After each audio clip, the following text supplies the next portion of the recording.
नमस्कार दोस्तों, आप सभी का हमारे ब्लॉग पर स्वागत है।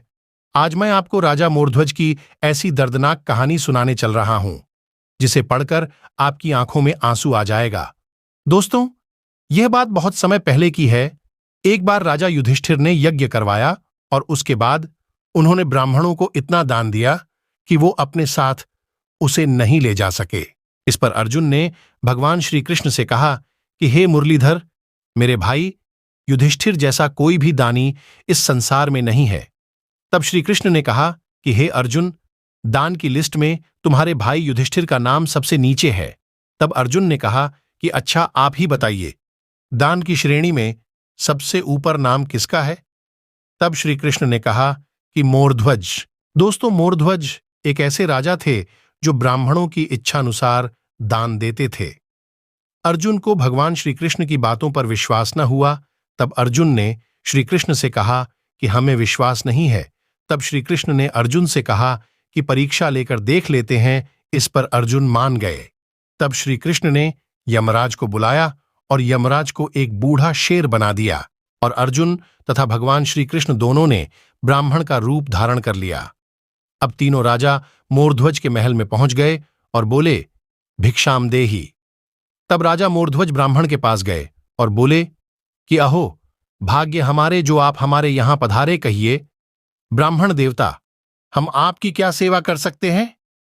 तब ब्राह्मण रूपी श्री कृष्ण ने मोरध्वज से कहा कि हे राजन, हमारा शेर बहुत बूढ़ा हो चुका है, इसके दांत भी नहीं है। इसीलिए सबसे पहले आप हमारे शेर को मांस खिलाइए।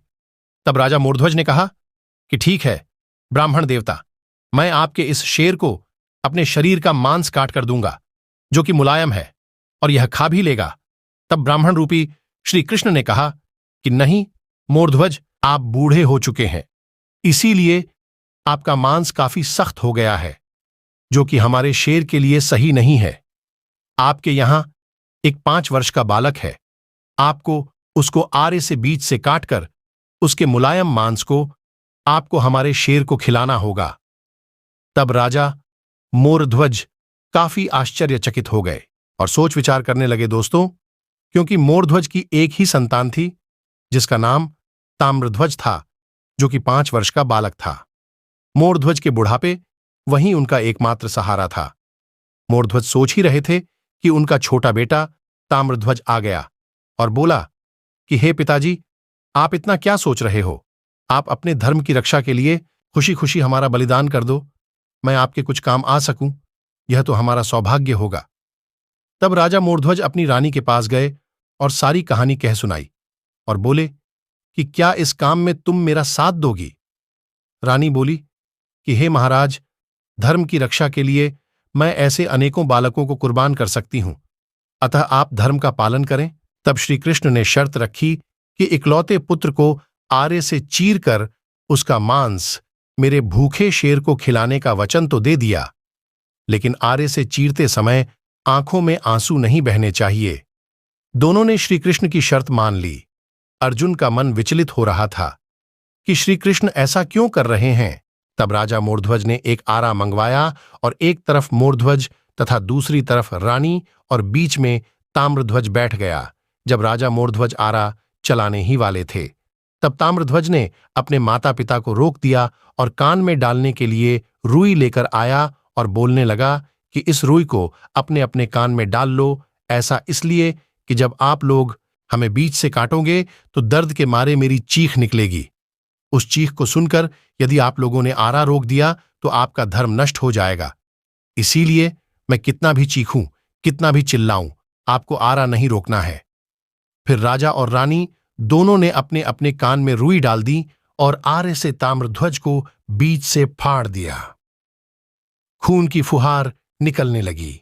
यह देखकर ताम्रध्वज की मां की आंखों में आंसू आ गए। तब ब्राह्मण ने कहा कि हे रानी, आंख से आंसू नहीं गिरना चाहिए, वरना हमारा शेर मांस को नहीं खाएगा। तब शेर ने बच्चे का एक हिस्सा खा लिया तथा दूसरे हिस्से को बाहर छोड़ दिया। अब ब्राह्मणों ने कहा कि राजा, अब हमें भोजन करवाओ। तब राजा मोरध्वज ने ब्राह्मण को भोजन करवाने लगे। जैसे ही ब्राह्मण ने पहले भोजन का निवाला मुंह में डालने चले, उसे वापस रख दिया और कहा कि हे राजन, तुम हत्यारे हो, इसीलिए हम तुम्हारे यहां भोजन नहीं कर सकते। तुमने अपने बेटे की हत्या की है। तब राजा मोरध्वज कहने लगे कि हे ब्राह्मण देवता, आपने ही तो बोला था हमारे बेटे को मारने के लिए। तब ब्राह्मण रूपी श्री कृष्ण ने कहा, अब चाहे जो भी हो, आप हत्यारे हैं, इसीलिए हम आपके यहां भोजन नहीं कर सकते हैं। इतना कहकर दोनों ब्राह्मण और वह शेर राजदरबार से बाहर चले गए। तब राजा मोरध्वज रोने लगे और कहने लगे कि बेटा, तूने मरकर हमारे धर्म की रक्षा की है, अब जीवित होकर तुम्हें धर्म की रक्षा करनी है। यदि हमारे दरबार से ब्राह्मण भूखा ही चला जाए तो मेरे इतना दान पुण्य करने का क्या मतलब निकला? बेटा, अब तुम्हें ही हमारे धर्म की रक्षा के लिए आना होगा। अंदर से ताम्रध्वज की आवाज आती है कि पिताजी, मुझे आपके धर्म की रक्षा के लिए वापस आना ही पड़ा। इतने में जब मोरध्वज पीछे मुड़कर देखे तो वहां शेर और ब्राह्मण कोई भी नहीं था। वहां पर तो भगवान श्री कृष्ण अपने चतुर्भुज रूप में हाथ में शंख, चक्र, गधा, पुष्प धारण किए हुए खड़े थे। श्री कृष्ण और अर्जुन की आंखों से आंसू गिर रहे थे।